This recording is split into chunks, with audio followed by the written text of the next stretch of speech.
Buenas, buenas, ¿cómo estamos? Les damos la bienvenida a este webinar.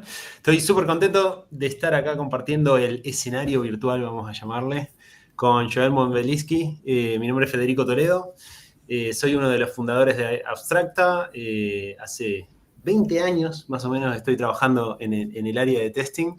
Y algo curioso que sucede con Joel, que me enteré hace relativamente poco, es que iniciamos nuestro camino emprendedor en el mismo año y hemos compartido como muchas cosas en común, generando espacios de comunidad para compartir sobre testing, sobre experiencias, sobre ayudar a que la comunidad crezca, digamos, en conocimientos, como disciplina, digamos, el testing. Y acá esperamos que en esta conversación, en esta charla, podamos también aportar un granito de arena en ese sentido. Joel, buenas tardes para vos. Buenos días para, digamos, América Latina. Sí, aquí ya 6 de la tarde en mi zona, pero no, todo bien. Y también muy emocionado de estar acá y como te estaba diciendo, Fede, es un poco extraño hablar de testing en español. Si bien soy costarricense y tico y nací y crecí en San José, pero toda mi vida profesional ha sido prácticamente en inglés. Así que intentaremos, va a ser interesante traducir simultáneamente. Así que me disculpo de antemano si palabras saldrán un poco raras. Bien. Fuera que soy tico, así que hablo español tico, no. Perfecto. Sí, bueno, un poco por contar también qué es lo que nos trajo acá en particular hoy. Yo creo que hace unos cuantos años que venimos compartiendo de una forma u otra, haciendo actividades juntos. Yo te invito al podcast, vos me invitás a la conferencia de Testing Online Conf, y hacía distintas actividades, pero recientemente iniciamos un partnership a otro nivel donde también queremos ofrecer desde Abstracta el producto PractiTest, que desde mi experiencia es uno de los mejores productos que hay para la gestión de pruebas. Capaz que Joel nos puede compartir un poquito más sobre cómo lo presentás vos, pero estoy contento también de poder ser como un canal para traer un producto de este nivel a Latinoamérica en particular, pero a nuestros clientes, a nuestra comunidad. Así que ese partnership que iniciamos recientemente es lo que nos dio la excusa para decir, che, ¿y si hacemos alguna otra cosa juntos? Y acá estamos. Joel, ¿cómo solés presentar PractiTest cortito así y después nos metemos de lleno en el tema? Sí, ahora lo vemos, pero yo creo que de vuelta, y lo que estás diciendo es cierto, y una de las cosas que tal vez nos lleva a PractiTest, que yo no empecé en pruebas con PractiTest. De hecho, yo llevaba haciendo pruebas, creo que son 12 o 13 años antes de PractiTest. Y cuando fundamos la compañía, yo también soy co-founder, queríamos hacer un producto que en serio hablara a testers como testers, que lo viéramos. A mi forma de ver muchos de los programas que hay hoy para gestión de pruebas y pruebas en general, nuestro problema es que viene un programador o una persona de producto y nos dice cómo tenemos que hacer nuestro trabajo. Y bueno, le peguen en 60%, 70%, pero no es lo mismo. Y una de las cosas, por ejemplo, que yo trato de explicarle a mi equipo de trabajo mucho es que testing como tal no tiene sentido a menos de que hagamos algo con la información. Y para mí, PractiTest es un sistema de información sobre pruebas, sobre testing. Y lo explico muy sinceramente. Si vas a correr una prueba y a nadie le importa el resultado, pasó o no pasó, pasó o falló, ¿para qué la estás corriendo? Y el reverso es lo mismo. Toda prueba que quieras hacer tiene que visualizarse en algún gráfico, en algún reporte, en algún tipo de estadística. Y por eso es que en prácticas todo lo que es information management, desde cómo manejar tu arsenal de pruebas hasta cómo mostrar las pruebas de distintos ángulos, es algo que le ponemos mucho énfasis. Okay, Claro, entonces, es como la prueba per se no tiene valor a menos que le llegue esa información a las personas que después van a tomar alguna decisión al respecto, ¿no? voy a hacer algo que no debería hacer, pero voy a traducir de simultáneo. Está el cuento de que si un árbol cae en un bosque donde no hay gente, sí hace ruido. Yo siempre pregunto, ok, si una prueba falla y a la gente no le importa, ¿qué importa qué prueba fue? ¿Ok? No importa si hace ruido, ¿no? Y es el mismo sentido. O sea, tenemos que, cuando estaba hablando con analistas de Gartner hoy en la mañana, y les explicaba que para mí el objetivo de Practice Test es probar menos. Es las pruebas que no tienen ninguna diferencia para nuestros stakeholders. ¿Por qué no probamos para nosotros? Probamos para nuestros managers y para la gente más. Si estás corriendo una prueba que a nadie le importa, es mejor saberlo de antemano para no correr del todo. Yo no creo que a ninguno de nosotros nos gusta correr pruebas irrelevantes. O sea, tenemos cosas mejores que nuestro día. Así que eso es parte de lo que estamos hablando. Bueno, buenísimo. Nos colgamos hablando y la idea de hoy es primero arrancar con una presentación de Joel y después vamos a tener, sí, un espacio para seguir la conversación. Lo que motivo a todos los que están acá presentes, agradezco también por el tiempo de sumarse a esta instancia, es que aprovechen y vuelquen en la parte del chat todas las preguntas que tengan. Y después de la presentación vamos a tomar de esas preguntas para seguir intercambiando ideas y experiencias con Joel. Así que los dejo, te dejo el micrófono virtual para que hagas la presentación. Ok, gracias, Fede. Y de vuelta, gracias a la gente abstracta ahí. Lo que quiero hacer ahora es más o menos una introducción de lo que es Practice Test, pero más que todo enfocado en un empuje que estamos haciendo mucho a lo que es inteligencia artificial en los últimos meses. No soy persona de presentaciones, pero de todas formas me pidieron, así que le robé esta presentación a mi gente de mercadeo para al menos rápidamente introducir lo que es Practice Test, o al menos lo que es la inteligencia artificial dentro de Practice Test. Ahora, como estamos diciendo, vamos a pasar esto rápido. Practice Test es un sistema, como dice Fede, de vuelta, yo no utilizo estas palabras, hablo mucho en inglés, de gestión de pruebas. Es un QA Management, un Test Management Platform, que tiene sistemas para manejar lo que son los requerimientos, los user story, todas las pruebas manuales y automáticas, y manejar todo lo que son los defectos. También se integra con Jira, con Azure DevOps, con ClickUp, con todas las herramientas de automatización. Y de vuelta, somos una compañía que, como Fede dijo, empezamos prácticamente Abstract y Practice el mismo año y llevamos varios años trabajando. Y tal vez en Latinoamérica somos un poco menos conocidos por cualquier razón, pero sí estamos en todo el mundo. Pero lo que vinimos a hablar hoy es más que todo lo que es inteligencia artificial dentro de Practice Test. Y para Practice Test, de hecho, lo que vamos a estar hablando es lo que le decimos el Smart Fox AI o Your Intelligent Testing Companion, tu compañero artificial o inteligente de pruebas. Que para nosotros, la idea es la inteligencia artificial es la forma de enfocar todo lo que está haciendo de una forma más eficiente y más estratégica, que va un poco más arriba o mucho más arriba de lo que es automatización. Y para nosotros es muy sencillo esto, porque inteligencia artificial en testing no es nuevo. Lleva afuera 5, 6, 7, 8 años, pero ha sido muy enfocado en todo lo que es pruebas automáticas, cómo reconocer objetos, cómo curar las pruebas, cómo ver si hay flaky test o no flaky test. Y eso está bien, de vuelta, ha traído mucho valor adquirido, pero no nos hemos enfocado como campo en lo que es el test management, lo que son la gestión de pruebas, y eso es lo que estamos tratando de meter en Practice Test, cómo ayudar a equipos de trabajo a probar de una manera más eficiente y más enfocada. ¿Cómo lo hacemos? De hecho, con lo que llamamos Smart Fox, y esta es nuestra mascota, se llama Freddy, the Smart Fox Test Assistant. Y de vuelta, estamos trabajando mucho en lo que es eficiencia, en Adaptive Test Generation, en cómo elegir las pruebas de manera estratégica, cuáles son las mejores pruebas que tienes en tu base de datos.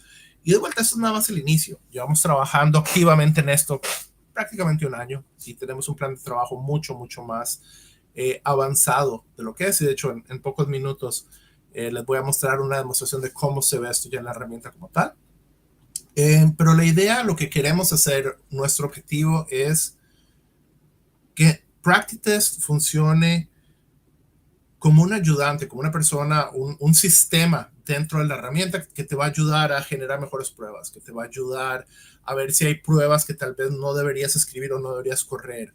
Si tengo que elegir cuáles pruebas quiero correr o no quiero correr, cuáles son las que debería estar trabajando ahora. Y todo eso con base a la información que existe dentro de tu proyecto. ¿Ok? Ahora, muy importante hablar no solamente de AI, sino lo que se llama Responsible AI, que es una parte muy, muy importante. Para decirlo de una manera tal vez politically correct, a mi forma de ver, y es algo que he hablado con mucha gente, analistas y gente del campo, inteligencia artificial es muy buena, pero no ha madurado lo suficiente como para que confiemos, obviamente, fe ciega a ella. Yo no creo que hoy la inteligencia artificial pueda suplantar a ninguna persona. Sinceramente, yo no creo que pueda haber una compañía en la que digan, bueno, no necesitamos gente que haga pruebas o gente que inclusive escriba programas, porque lo vamos a reemplazar con inteligencia artificial. Más bien conozco demasiados ejemplos de gente que utilizando inteligencia artificial ciegamente causó más problemas que ventajas, y eso es lo que estamos intentando hacer. ¿Cómo hacemos lo que se llama Responsible AI?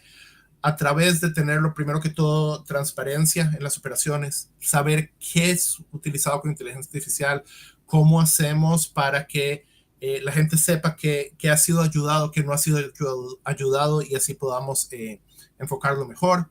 Obviamente, todo lo que es data privacy, la privacidad de la información es extremadamente importante. Inteligencia artificial se basa en modelos que siguen estudiando y aprendiendo de los datos que hay. Entonces, ¿cómo lo hacemos eso de manera que los datos no pasen al resto de la gente, en especial en bancos o en sistemas que son más regulados?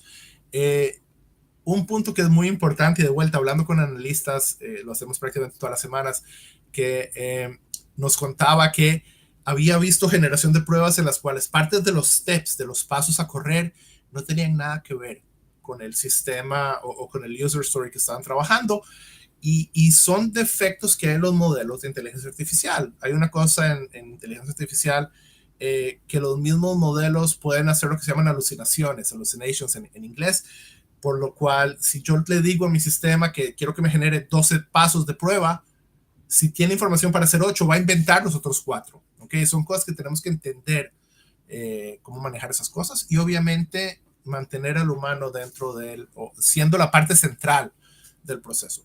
¿Okay? No estamos reemplazando a nadie, estamos ayudando a gente, o como en ese sentido Gartner lo definió muy bien hace unos 6 meses, AI Augmented Test Management. ¿Cómo hacemos para que la inteligencia artificial ayude o empuje lo que es el test management y no que lo realice de forma entral? Ahora, yo no soy una persona de marketing, no soy una persona de ventas, yo soy un ingeniero, entonces me gusta más mostrar el producto que hablar de él, así que veámoslo. Ahora, lo que tengo acá, esto es PractiTest. Como estaba hablando y se lo mencionaba a Fede, es un sistema de manejo de pruebas manuales, manejo de pruebas automáticas, manejo de requerimientos, de defectos, pero sobre todo es un sistema de información. Y para mí es muy importante que cuando yo como usuario estoy entrando a PractiTest, lo primero que voy a ver son los dashboards, todo lo que yo quiero ver, las mediciones, los métricos de lo que tengo. Pero fuera de eso también tengo módulos, por ejemplo, con user stories o requerimientos de prueba que puedo tener acá. Tengo todo lo que es mi test library o mi repositorio. Perdón si estoy traduciendo. Testing repository, test library, donde tengo aquí todas las pruebas que mi proyecto puede tener. De vuelta pueden ser manuales, pueden ser BDD, pueden ser exploratory, obviamente automáticas.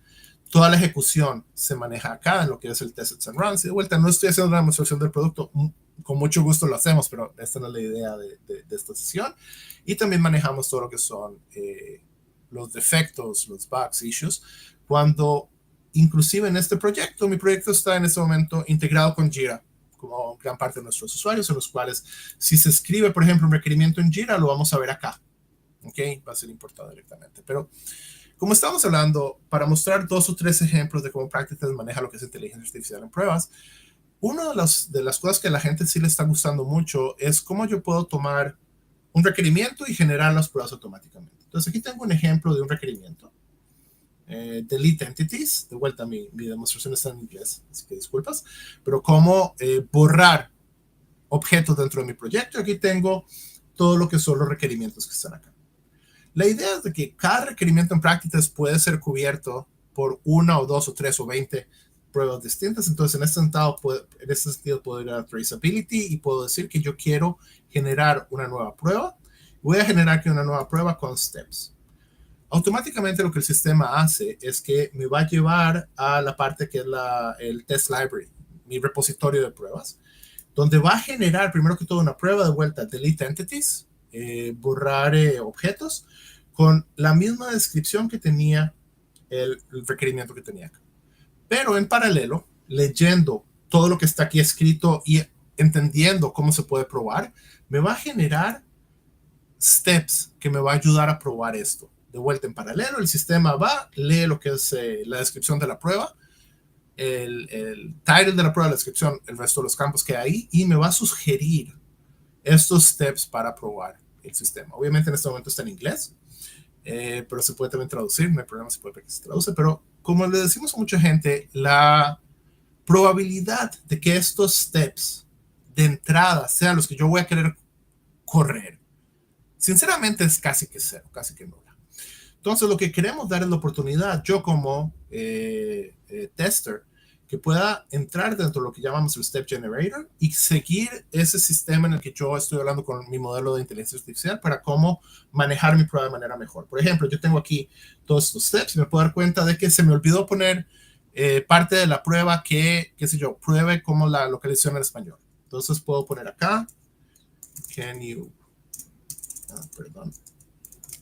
please add steps for testing localization in Spanish? ¿Ok? Y mando esto de vuelta al modelo, que va a seguir de vuelta analizando tanto el requerimiento como lo que yo estoy haciendo acá. Por cierto, vi un cliente, no lo vi en español, pero vi un cliente en Japón que escribió acá que por favor traduzca la prueba a japonés y lo tradujo. Okay, el sistema del LLM es suficientemente avanzado como para hacerlo. De vuelta, con base en la cantidad de información, puede tomar entre 5 y 20 segundos para generarlo. Una vez de que ya recibo todos los pasos, aquí veo de vuelta que ya tengo language settings for Spanish, localization in Spanish. De hecho, me metió más campos acá. Y asumamos de que ya llego al punto en el que ya estoy satisfecho con la prueba que tengo acá, y nada más algo que se llama apply steps, y ya tengo aquí la prueba que puedo ir a correr más tarde con parte de mis sistemas. ¿Okay? Entonces, la primera parte de la inteligencia artificial es cómo ayudamos a generar pruebas. Pero no paramos ahí. De vuelta, hay muchos ejemplos, nada más voy a tomar un par. Uno de los problemas más grandes que vemos con nuestros clientes, y de vuelta, tenemos clientes que son clientes medianos, digamos, que un equipo de pruebas puede tener 20 personas y tal vez tengan en su testing repository 10,000, 15,000 pruebas, pero tenemos también clientes que tienen equipos de pruebas de 150 personas, 500 personas, y pueden llegar a tener 500,000 o 1,000,000 de pruebas inclusive en sus proyectos.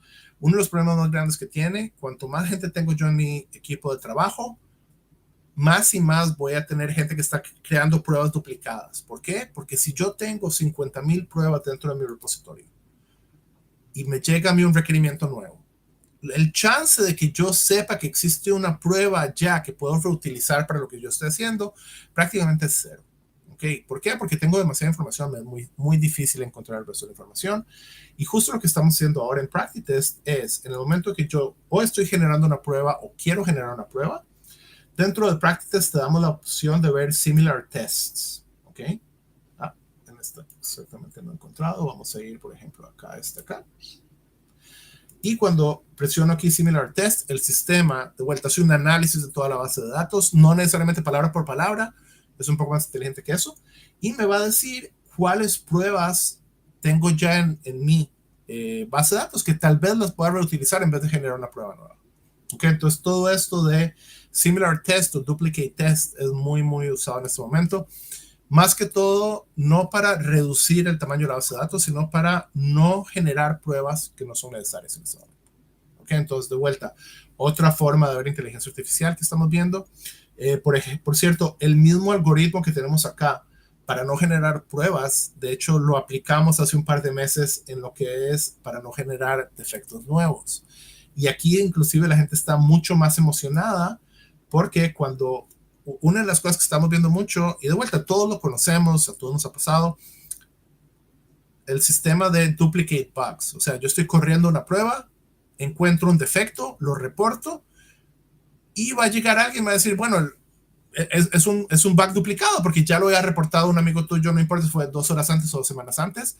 Y de vuelta, no todos podemos saber cuáles son todos los defectos que tenemos. Entonces, el mismo sistema nos va a ayudar a detectar defectos duplicados. Y en este momento, en vez de reportarlo otra vez, puedo de hecho hacer un link de la prueba que falló al mismo defecto en vez de reportarlo 2, 3 o 4 veces como lo estamos viendo.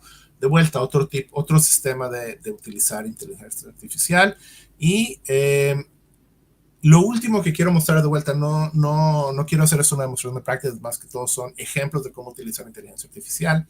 Es esta última función que para mí, como arquitecto de pruebas, me parece la más interesante que tenemos en PractiTest, que se llama, de hecho, Value Score. Ahora, Value Score es un concepto interesante. La idea del Value Score es una herramienta que me va a ayudar a mí como arquitecto de pruebas a elegir cuáles pruebas quiero correr en este momento. ¿Cómo funciona? La idea es que si yo tengo, vamos a hacer un ejemplo que voy a probar ahora, el sistema que hace login dentro de mi aplicación. Ahora, obviamente no tengo una prueba, puedo tener 3, puedo tener 20 pruebas que están chequeando el login. ¿Cómo hago yo para saber cuál es la prueba que es más valiosa? ¿Okay? Que me está dando el mayor valor, added value, se dice en inglés, valor, bueno, ni siquiera sé cómo decirlo en español, pero el mayor valor que me está dando las mejores ventajas dentro de mi sistema. Y eso es el Value Score. El Value Score, vamos a explicarlo con un par de ejemplos. Asumamos por un segundo nada más que yo tengo un proyecto que tiene nada más 2 pruebas en el proyecto. Y yo he corrido cada una de estas 2 pruebas 2 veces. Es decir, vamos a decir 10 veces. La prueba número 1 ha corrido 10 veces y no ha encontrado ni un solo defecto. La prueba número 2 la hemos corrido 10 veces y ha encontrado 5 o 7 defectos. Holísticamente hablando, ¿cuál es la prueba que es más valiosa para mi proyecto? Bueno, obviamente la prueba número 2, porque cada vez que yo la corro, el chance que encuentre defectos es mayor. Entonces, si yo tengo que elegir solamente una prueba de estas 2 a correr, voy a elegir la segunda. Tomemos otro ejemplo completamente distinto. Digamos de que otro proyecto que tengo otra vez nada más 2 pruebas. Una de mis pruebas, cada vez que la paso las últimas 10 veces, la prueba pasó. La otra prueba a veces pasa, a veces falla, a veces pasa, a veces falla, a veces pasa, a veces falla. Y de vuelta, si puedo correr solamente, hipotéticamente hablando, una prueba, voy a pasar la que pase y falla, en vez de la que está pasando todo el tiempo, porque obviamente está probando una zona que tiene más variación, digamos, o que tiene más acción, y por eso me conviene más correr. Value Score hace algo similar. Lo que nosotros encontramos es que hay algo así como 13 parámetros distintos que me indican si una prueba es más interesante o menos interesante. Número de efectos que he encontrado, número de veces que el estado pasa de pass a fail, cada cuánto le estoy haciendo updates a mi prueba, la estoy corrigiendo, cuántas veces la he corrido últimamente, cuánta gente distinta ha corrido la prueba de vuelta. Hay como 13 parámetros distintos y el Value Score lo que me ayuda es a mirar todos esos parámetros y tratar de dar una calificación dentro de mi proyecto, cuáles pruebas están siendo más valiosas o menos valiosas en mi proyecto. Y cuando veo acá, por ejemplo, si me fijo nada más en estas 15 pruebas que tengo acá, las pruebas aquí más verdes son las pruebas que me están dando mayor valor. De vuelta, por cualquier cantidad de esos parámetros, me conviene más correrlas que las pruebas que están acá. Entonces, el Value Score no es una herramienta que me va a decir cuáles pruebas correr, pero sí me va a decir, dadas las circunstancias que no puedo correr todas las pruebas que quiero correr, cuáles me están dando a mí mayor valor durante las últimas 10, 15 o 20 veces que las he corrido en la historia de mi proyecto. ¿Ok? Y de vuelta, es una forma de utilizar Machine Learning y Artificial Intelligence para ayudarnos a conocer mejor la forma de manejar las pruebas. Y de vuelta, es otro sistema más que estamos utilizando en prácticas para ayudar a la gente a ser un poco más eficientes en la forma que ellos corren sus pruebas. Ahora, como estaba diciendo antes, llevamos trabajando en esta funcionalidad durante los últimos 9 meses. La cantidad de funciones que van a salir más adelante, de vuelta, tenemos un roadmap muy interesante. Vamos a generar mejores sets de pruebas, te vamos a sugerir cuáles sets correr.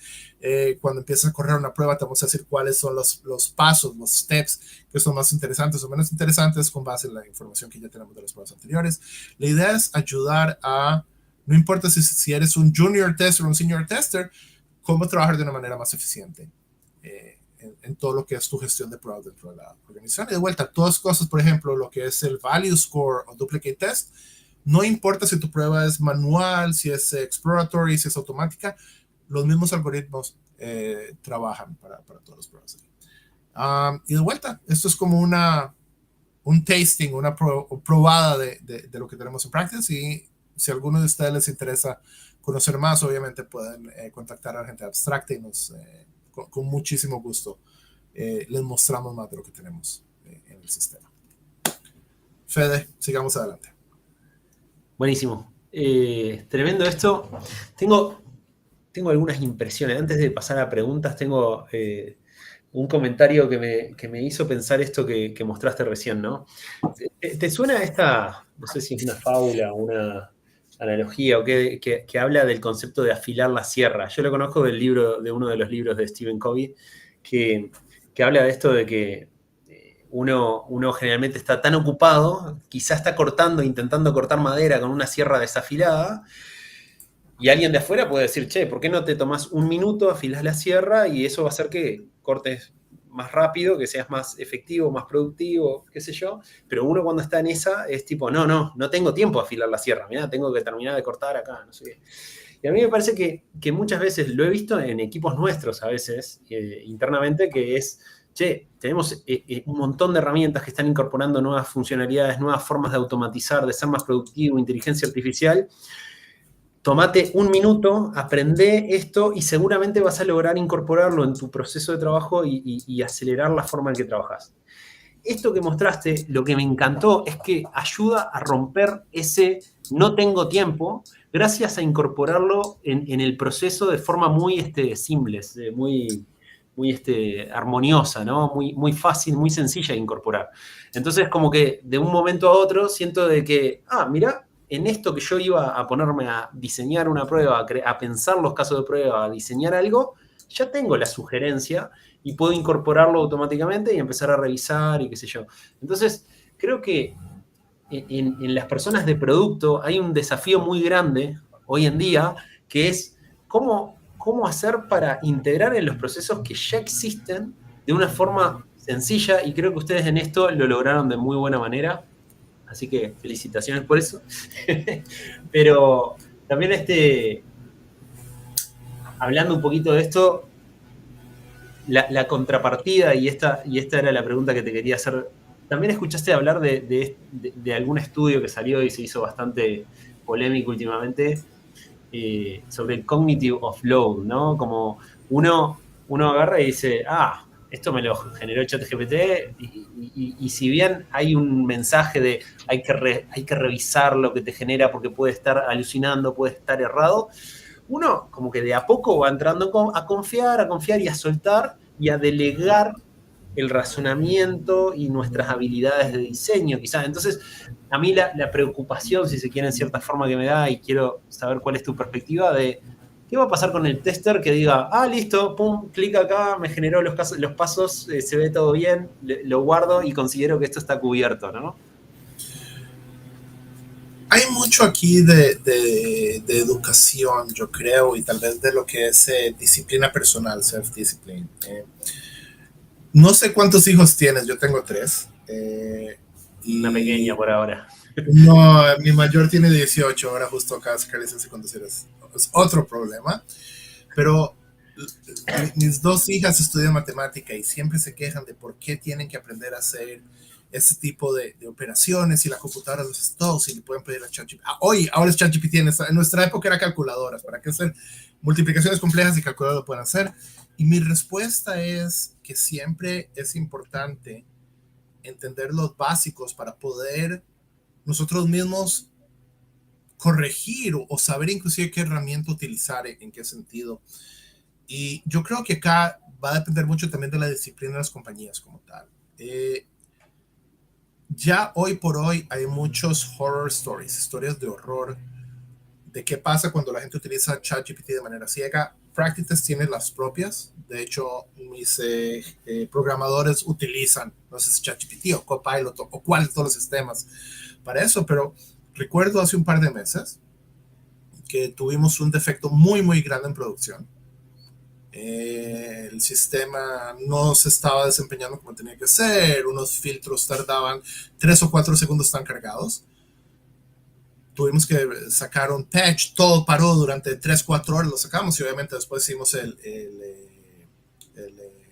post-mortem para ver por qué salió.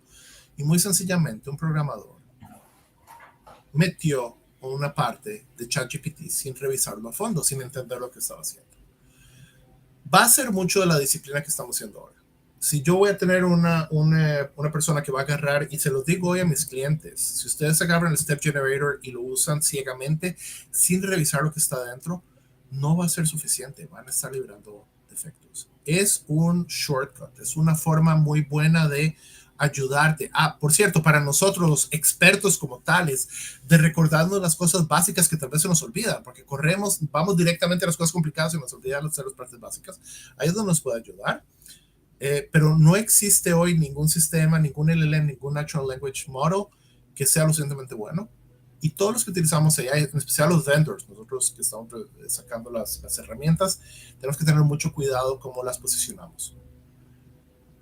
Cuando yo me encuentro, por ejemplo, un cliente que me dice, sí, es que vamos a utilizar AI para suplantar gente de pruebas, mi primera posición es decir, no, es un error, no estamos ahí. Tal vez lleguemos ahí en 5 años, tal vez en 10. Hoy no estamos ahí. Los sistemas como nosotros ayudan. Y de vuelta, no son honestos. O sea, me imagino que tú, igual que yo, utilizamos sistemas para corregir emails que mandamos. ¿Cuántos emails nos mandamos al día? 2 o 3 veces, 90% de las veces el email sale perfecto del AI. 2 o 3 veces al día me fijo y digo, ay Dios, si yo mando lo que está acá, lo que va a pasar. Así estamos en este momento. Y yo creo que es mucha madurez de la gente sabiendo que es una herramienta más. Y como dicen, a fool with a tool is still a fool. No hay que ser tontos. Tipo, está bueno, y de vuelta. Está bueno esto que decís y me hace pensar en otra cosa que vengo comentando en varios lugares también, del hecho de que un problema, un desafío que tenemos en la industria, en todos los sectores, es que hay un gap enorme entre la expectativa que se genera, vamos a ser más productivos, vamos a poder ahorrar costos porque vamos a necesitar la mitad de la gente para hacer lo mismo, ¿no? Como que se está generando esa expectativa que generalmente es lo que el manager, el tomador de decisión, le llega como dato de la realidad, y después está la realidad en sí, que nos encontramos con que el sistema, con que estas plataformas no están suficientemente maduras o no al nivel de la forma en que se venden, ¿no? Entonces hay un gap que hay que ayudar a balancear ahí también, ¿no? Definitivamente, y yo creo que gran parte viene de agentes vendedores y de vuelta. Yo soy el enemigo en ese sentido porque vendemos una herramienta, pero no va a ser la primera vez que veamos a alguien que vende una herramienta de pruebas que vende una ilusión, para ponerlo de manera bonita. No es nuevo. Si nos vamos 20 años atrás, las primeras herramientas de automatización que te vendían el record replay. No code automation, puedes agarrar todo lo que está haciendo el mouse y generar la prueba automáticamente. Obvio, la prueba va a ser generada y va a correr 1 o 2 veces. El cambio más pequeño que hagas, la prueba va a empezar a fallar. Es igual acá. Todos son shortcuts, todos son atajos lo que estamos dando, todos son formas de hacerlo tal vez más rápido, pero no son, todavía necesitamos tener un piloto. Yo creo que por eso se le dice copilot, porque el piloto tiene que estar ahí. La persona que hace la prueba tiene que estar ahí, no lo estamos suplantando. Y cualquier vendedor, Practices o cualquier otro vendor que te venda algo distinto, sorry, no te está mintiendo de forma abierta. Hay una pregunta que quiero traer de Brian, que está relacionada a lo que comentabas recién sobre esta integración con Jira que mostrabas en la demo, pero entiendo que hay otras herramientas con las que se puede también integrar. Pero pregunta un poco si únicamente analiza la user story, el requerimiento, para generar los test cases. O, Como perdón, tal, si considera todo el contexto del proyecto. Ahí va. es una pregunta compleja, porque como tal, hablemos de hoy sí, hoy nos ligamos a un requerimiento único, leemos lo que está escrito ahí y lo sacamos más adelante. Ya en este momento estamos trabajando cómo poder agarrar, por ejemplo, si dentro de Jira, tu mismo user story, Azure DevOps es lo mismo. El requerimiento tiene documentos, puede ser tablas de Excel o PDF o diagramas de lo que sea, cómo lo podemos también meter, ya eso estamos trabajando en el modelo.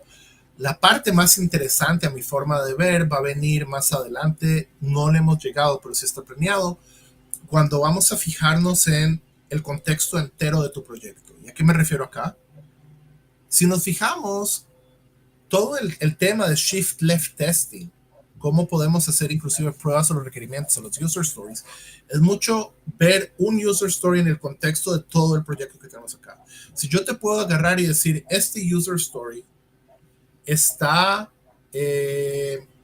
rechazando este otro user story porque este dice A y este dice B, esas son las cosas que queremos también llegarle. Cómo podemos ver tu user story en el contexto de otros. Cómo podemos ver tu user story en el contexto de pruebas. Por ejemplo, acabar y decir, este user story que estás teniendo acá, la última vez que probaste una prueba similar a esta, generaste 10 defectos y cosas así, cosas ahí. El sistema contextual de vuelta es el próximo paso. Ya estamos trabajando en él y completamente de acuerdo.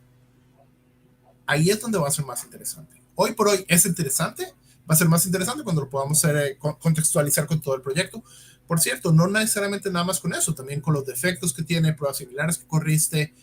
Inclusive teníamos un usuario que nos pidió fijarnos en otros proyectos y señalar expertos que nos puedan decir, ok, este sistema que estás probando acá, anda y habla con Fede porque lo lleva probando los últimos 3 años. Tal vez te va a poder decir más cosas. Son todo el sistema de preguntas que nos estamos haciendo, cómo podemos llegar a esa información. Es buenísimo, en esto de que ya tienen un sistema de información sobre el testing, es poder explotar esa información para accionar de manera inteligente. En este sentido también, mientras presentaba, se me ocurría la pregunta, además de traer ideas de prueba, ¿no? Como mostrabas. ¿Crees que va a ser posible también hacer como un refactor, pensando en código, pero llevándolo a que las pruebas también es interesante modularizarlas y hacerlas más mantenibles y quizá no solamente detectar repetidos, sino detectar distintos tipos de patrones? No sé, siento que hay como tanto para explorar y experimentar que también hay que ver cuáles dan mejores resultados, ¿no? Pero no sé si tienen algo de esto en mente. Ya, de hecho, tenemos una función dentro de Practice Test en la que puedes agarrar una prueba muy compleja y la rompes en subpruebas y de hecho las reutilizas como building blocks, Lego blocks que puedes meter y partes en esas. Un cliente ya nos preguntó si podemos agarrar pruebas más grandes y factorizarlas en componentes y de hecho ver si tiene 10 pruebas que tienen el mismo login window que se pueda reutilizar. De vuelta, las ideas sobran, los desarrolladores faltan, entonces sí tenemos muchas ideas que vamos a empezar a meter dentro del sistema, pero sí, toda la idea es cómo hacerlo más eficiente. Eso por un lado, por el otro lado también, lo que sí vamos a meter dentro de poco ya es utilizando el mismo principio de pruebas duplicadas. Si te vamos a poder enfocar en áreas del sistema en el que tienes una cantidad mayor de pruebas duplicadas que otras, como manager de mi equipo, yo siempre quiero saber en qué áreas tengo que hacer refactoring, inclusive manual, pero a menos que me puedas indicar dónde hacerlo, ya eso lo estamos trabajando. Pero la parte de hacerlo automáticamente es un reto que tenemos y definitivamente vamos a llegar a eso. Buenísimo. Pensando también en este concepto que mostraste del value score, que tampoco lo he visto aplicado a testing, en esto que hablábamos al inicio antes de la presentación incluso, ¿no? Que creo que el desafío no es ver qué probar, sino también decidir qué no probar. Y cuando el tiempo es acotado, cuando tenemos que sacar un fix contrarreloj y qué sé yo, ahí es donde siento que hay un desafío grande que quizá esto pueda ayudar. También, en especial cuando estamos hablando de equipos grandes, de productos complejos con muchas dependencias, con cientos de casos de prueba, con cobertura, que uno quizá para acotar un poco hace un análisis de impacto y quizá ahí empezás a acotar, pero a su vez, si tenés una carga de pruebas de regresión enorme, sigue siendo extensa la cantidad de pruebas, ¿no? Y eso, de hecho, ya lo tenemos. Lo vimos en un prototipo que teníamos, espero que lo podamos sacar dentro de poco. Es el análisis de un set de pruebas en su contexto. ¿A qué me refiero acá? Encontramos un algoritmo que pone que tienes un set de pruebas de 10 pruebas. ¿Okay? Si yo me puedo fijar de vuelta, no en toda la historia, pero tal vez en las últimas 50 veces que las corriste, y te puedo decir, bueno, cuando corres estas 10 pruebas, la prueba número 3 y la prueba número 4 no ha encontrado nada interesante en las últimas 50 veces que lo corriste, tal vez te puedo sugerir que no corras estas dos acá. Por el otro lado, si yo me fijo que cuando de estas 10 pruebas, cuando corres estas 5, por lo general corres estas otras 2 que tienen mucho valor, te puedo sugerir qué poner ahí. Y son cosas que, a menos de que estés 100% enfocado en tu proyecto, 100% enfocado en cada vez que corriste la prueba, no te va a llegar a la cabeza cómo hacer esas conexiones automáticas. Y de vuelta, son los análisis de Big Data, que no es que son gratis, pero para eso se generó la inteligencia artificial. La inteligencia artificial, la idea es que puede analizar grandes cantidades de datos rápidamente y inferir cosas. Para eso es como se tiene que utilizar y ahí es donde lo estamos sacando. Ya espero que de aquí a fin de año ya lo podamos tener. Es un suggestions on top of tests, por ejemplo. Buenísimo. Yendo un poco más específico a lo que, digamos, parte de la conversación era llevar todas estas cosas a las estrategias de prueba dentro del sector financiero que tienen particularidades, ¿no? Y una de las que he escuchado no como queja o duda o qué sé yo, pero sí como una limitante a veces en contextos bancarios, por ejemplo, tiene que ver con seguridad, con incorporar plataformas SaaS en la nube, sacar los datos afuera. ¿Cómo han trabajado en el pasado con este tipo tanto incorporando las funcionalidades de inteligencia artificial o como la herramienta en sí que trabaja en la nube, ¿no? ¿Es algo común que se han enfrentado? Definitivamente. Hay industrias que nunca van a poder trabajar SaaS, Software as a Service. ¿Okay? Si estamos trabajando defensa, por ejemplo, hemos tenido clientes de aviación, por ejemplo. Tenemos un cliente de aviación muy grande en Italia, que la mitad de la compañía puede trabajar con Practices porque es civil, hacen helicópteros, muy interesante. Okay. Pero la otra mitad de la compañía no puede trabajar con nosotros porque es la parte que trabaja con helicópteros militares. Okay. No van a poder. Y de vuelta, lo intentamos. Querían meter la herramienta, les encantaba, tienen el proceso entero, pero no se puede. ¿Ok? Tienen lo que se llama, en vez de tener un internet, tienen un intranet y nada puede salir afuera. No podemos hacer. El resto de las organizaciones es cuestión de lo que nosotros llamamos madurez de seguridad. ¿Para qué es madurez de seguridad? Es entender los diferentes certificaciones que hay hoy por ahí afuera. No lo inventamos nosotros, está lo que se llama SOC 2 Type 2. No sé qué tan conocido sea en Latinoamérica. Está el ISO 27001. Son los dos conceptos más conocidos a nivel de seguridad, que lo que hace nos obliga a Practices no solo a programar de manera específica, sino cómo manejar nuestros sistemas de bases de datos, cómo manejar, por ejemplo, la comunicación, cómo manejar la separación de datos entre cliente y cliente o cómo manejar quién puede, cómo guardamos los datos de una manera específica en las bases de datos que nadie se los pueda robar. Se hace, no es nuevo. Practices ha sido SOC 2 compliant creo que por sus 7 u 8 años y de hecho permite que tanto bancos, gente de insurance, gobiernos locales trabajen con nosotros, pero a fin de cuentas es la madurez de los equipos. Ahora, hasta hace 3, 4 años, cuando trabajamos con clientes en América Latina en el sistema bancario, nos decían de entrada, perdón, no nos permiten trabajar con sistemas que están en línea, no podemos trabajar SaaS. Me alegra mucho ver que en los últimos 9 meses, 12 meses, hemos visto un flujo pequeño, pero que está aumentando de bancos y gobiernos en América Latina que ya están incorporando esas medidas.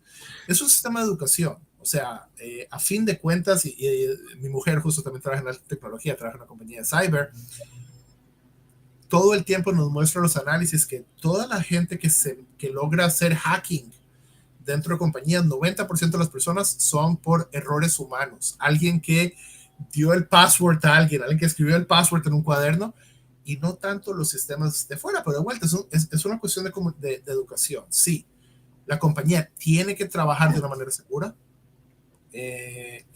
pero ya hay estándares internacionales que te ayudan con eso y que nos obligan de vuelta a trabajar de maneras específicas. Es buenísimo. Yo creo, está bueno que lo hayas empezado a observar acá en América Latina. En nuestra experiencia, hemos empezado ya, yo diría hace más de 5 años, incluso un poco, sí, más de 5 años, que dentro de los servicios que nosotros trabajamos mucho con bancos en Uruguay, en Chile, en otros países de Latinoamérica, con bancos y con el Estado, y estamos usando herramientas como BlazeMeter para hacer pruebas de carga, no sé, distintas, incluso Datadog para la parte de observabilidad, que son herramientas que se meten a recolectar datos sensibles, pero como te garantizan, como vos decías, a través de distintas normas, certificaciones, que están bien protegidos, que están bien trabajados, entonces eso da las garantías necesarias como para estar habilitados a utilizarlas. Así que creo que en ese sentido está bueno ver que ustedes también cumplen con todo eso y que ya tienen clientes en estos hay inclusive cosas internacionales que son muy interesantes. Obviamente, si trabajas con una compañía en Europa, los datos no pueden salir de Europa. Claro. Entonces tienes que trabajar con servidores ahí. Tenemos, para prácticas es muy sencillo. Nosotros estamos por sobre AWS, trabajamos con Amazon. Amazon tiene servidores en todo el mundo. Llega un servidor que nos dice tienen que trabajar los datos en Australia o en Brasil, dado caso, se puede generar un sistema que esté específicamente ahí. De vuelta, yo creo que hoy por hoy es cuestión de estar abierto a trabajar SaaS. Todo el resto son cosas que se pueden resolver. Interesante. Sí, volviendo un poco al tema de inteligencia artificial, en tu experiencia, en esto de que tienen clientes por casi que todo el mundo, ¿qué has visto fallar a los equipos de testing al incorporar inteligencia artificial? Más allá del producto y las funcionalidades que ustedes ofrecen, ¿has visto equipos intentar incorporar de alguna manera y los has visto fallar? Quizás viste a otros ser exitosos con cosas. Me gustaría ver si encontraste patrones o recomendaciones que uno pueda tomar de esos aprendizajes. Hemos visto, en los últimos 2 años han sido interesantes en ese sentido. Yo creo que los lugares donde vemos más horror stories es cuando tienes management impulsando de manera ciega y tal vez inclusive estúpida a meter AI de cualquier manera posible. Y tengo un ejemplo, es una compañía muy, muy grande, no puedo decir el nombre, en Estados Unidos, que hace 9 meses me contactaron y me dijeron, Joel, necesito que me des 2 o 3 opciones de inteligencia artificial dentro de la herramienta ya. Y le digo yo al tipo, ¿por qué?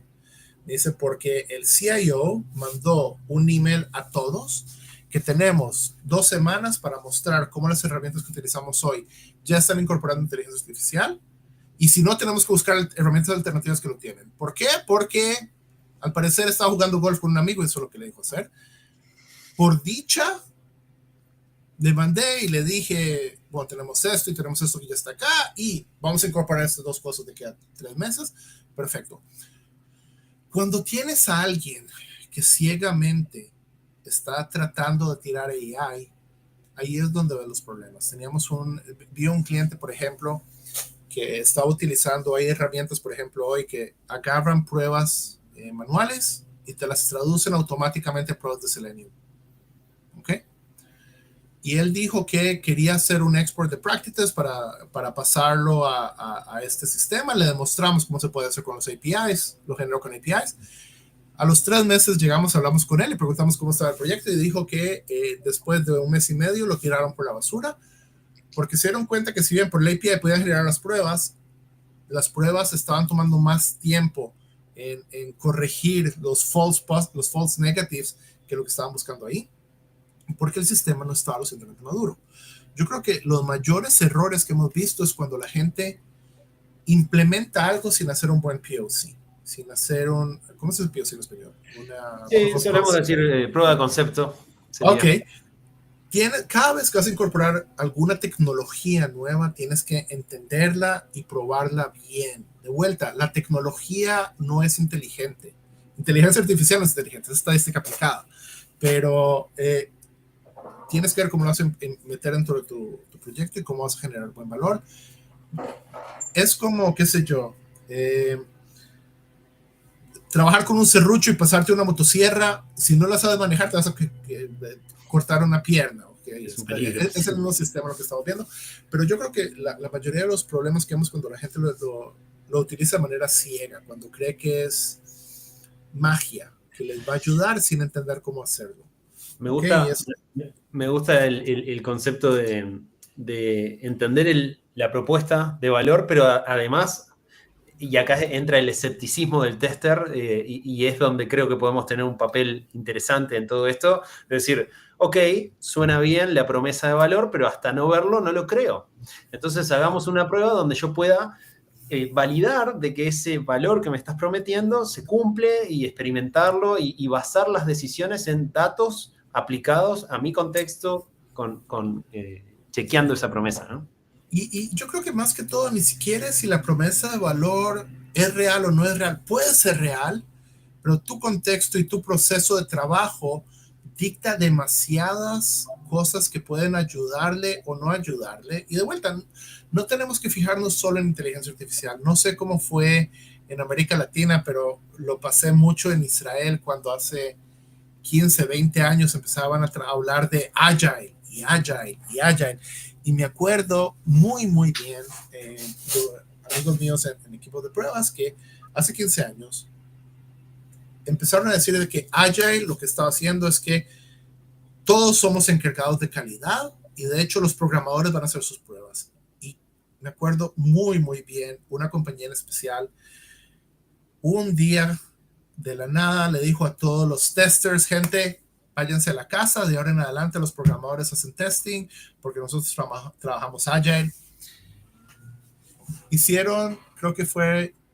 Hacían releases una vez al mes, hicieron 2, catastrofales como ellos solos, y después de 3 meses llamaron a todos los testers, la mitad ya habían encontrado trabajo, la otra mitad no, por favor vuelvan, y los contrataron pagándoles más, porque no todo lo que te prometen es verdad. Y de vuelta, no tenemos que hablar de inteligencia artificial para ver esos misconceptions. Lo hemos visto todo el tiempo. Así que ese es otro ejemplo. Igual ahí este ejemplo que traes está bueno también para ver de que no solamente está... Hay otro tema de que es cómo interpreta cada uno. Porque Scrum no te dice despedí a los testers o Agile, no te dice despedí a los testers y pasarle toda esa responsabilidad a los desarrolladores. Hay un tema de interpretación y de implementación que es para otra discusión, pero te iba a traer relacionado a este ejemplo que traías de incorporar las cosas sin un objetivo claro, una forma clara de validar y tal. Hay como una cara opuesta a esto que planteás que, por ejemplo, hemos tenido conversaciones con algún manager en algún banco acá en la región y intentando nosotros promover la adopción de alguna herramienta basada en inteligencia artificial para resolver algún problema y su respuesta fue, no, yo ya tengo muchos problemas quiero resolver primero estos problemas y después, en todo caso, veré de prestarle atención. Cuando en realidad me parece que el punto es que la inteligencia artificial no está resolviendo problemas nuevos, sino que es otra alternativa a intentar resolver problemas que ya existen, que ya tenemos, y por eso siento que hay que también trabajar en esa apertura y decir, bueno, estamos intentando aplicar soluciones viejas a problemas viejos, veamos si hay algo nuevo que me sirva para estos problemas que ya tengo. Pero fíjate que es justo lo que estás hablando, es alinear valor con tecnología. Sí. Hay organizaciones que implementan tecnología, qué sé yo, porque es cool, porque estaba en un partido de fútbol jugando golf y alguien les dijo hacerlo, pero yo creo que los lugares más exitosos son lugares donde hay esa alineación. Hay un equipo, por ejemplo, que es una compañía de telecomunicaciones de Estados Unidos, o sea, cada vez que yo quiero pensar un ejemplo donde quiero llevar a prácticas para inteligencia artificial, es esta gente que lleva utilizando inteligencia artificial de 3 años, y cada vez que yo llego a las oficinas de ellos en Denver, por ejemplo, me quedo con la boca abierta de las cosas impresionantes que están haciendo. Y de vuelta, porque como ellos dicen, estamos analizando cuáles son nuestros 10 mayores problemas y estamos buscando cómo resolverlos, enfocando inteligencia artificial. No es que no lo hacen abiertamente, pero no empiezan de la tecnología, empiezan de los problemas. Y lo que están haciendo ellos es impresionante, es inspirante para mí. De hecho, parte de nuestra funcionalidad viene de ellos. Y yo creo que ese es el buen approach. O sea, los problemas no son nuevos, los problemas son viejos. Las soluciones tienen que ser nuevas. Y yo creo que acá tenemos que, parte de nuestro trabajo es cómo luchar contra el escepticismo de la gente que dice, como te estás diciendo, o sea, no voy a meter una tecnología nueva que me meta más problemas, ya tengo suficientes de ellos. No es tecnología nueva, soluciones nuevas para los problemas viejos. Okay, pero sí es incluso había una pregunta o comentario de Juan Pablo acá veo que en cierta forma él lo que resaltaba es que el tema no es técnico nada más, tiene que ver con aprender, con, bueno, AI literacy, o entender los conceptos, entender de qué estamos hablando, de qué nos puede ofrecer, y eso, liderar el cambio también teniendo... Se escapó el perro. Perdón, mi perro Zelda está ladrando, así que perdón. Pero definitivamente yo creo que el reto más grande que tenemos hoy por hoy en nuestro campo sí es AI literacy, sí es que la gente entienda, por un lado, las ventajas, por otro lado, las limitaciones de implementar esa tecnología, entendiendo que es tecnología, no es magia, gente, no es algo nuevo, es cuando se lo trato de explicar intenta explicárselo a tus padres que AI es estadística aplicada a alta velocidad, ya con eso se te arregla un poco más las cosas, pero sí, es interesante. Ya para ir cerrando, Joel, me gustaría una última pregunta que tiene que ver con qué consejo le darías a un QA manager, especialmente de una entidad financiera, pensando en si hay algo específico para este público en particular.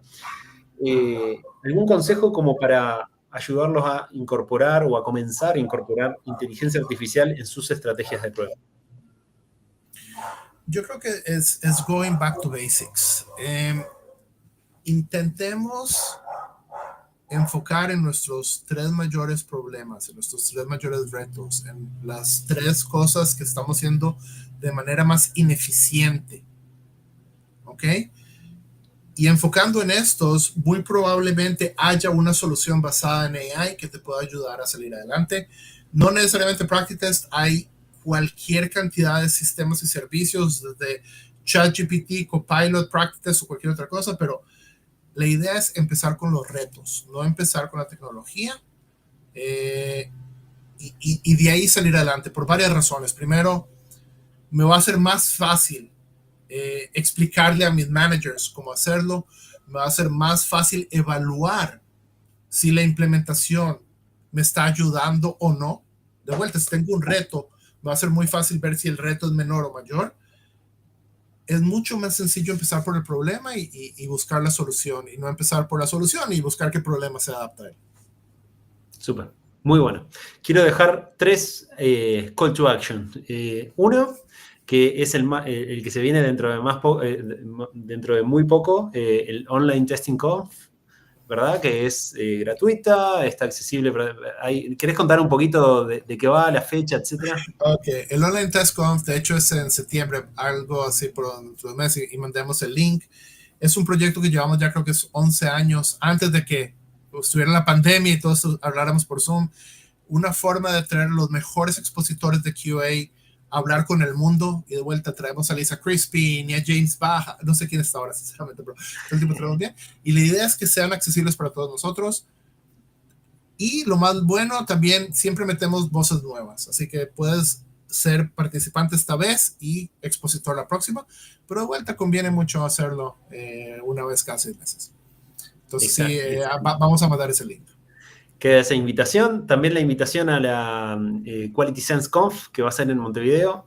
Va a haber transmisión online para quienes no puedan venir, pero mi recomendación siempre es aprovechar los eventos también en persona, aprovechar a viajar un poco. Yo sigo diciendo esto también para terminar de convencer a Joel para que quiera venir. Estoy revisando si puedo, estoy evaluando. Pero bueno, en una de esas lo tenemos a Joel por acá, pero ya tenemos confirmadas varias personas de distintas partes del mundo. Va a estar súper bueno, esperamos tener 400 personas en el Radisson acá en Montevideo. Así que va a estar súper lindo. Y una cosa más es, si les interesó todo esto que conversamos acá, si les interesa explorar más Practice Test y tener el acompañamiento de Abstracta, los invitamos a conectar con Joel, conectar conmigo. Estamos disponibles en LinkedIn, es la forma más fácil que por lo menos a mí me encuentran. Pero de vuelta, súper contento de haber compartido este espacio, Joel, y de todo lo que se viene por delante en esta colaboración entre Abstracta y Practice Test. Así que... muchas gracias por invitarme, y de vuelta a todos ustedes también por estar aquí con nosotros hoy. Eso mismo. Muchas gracias. Pasen bien. Bye, gente. Gracias.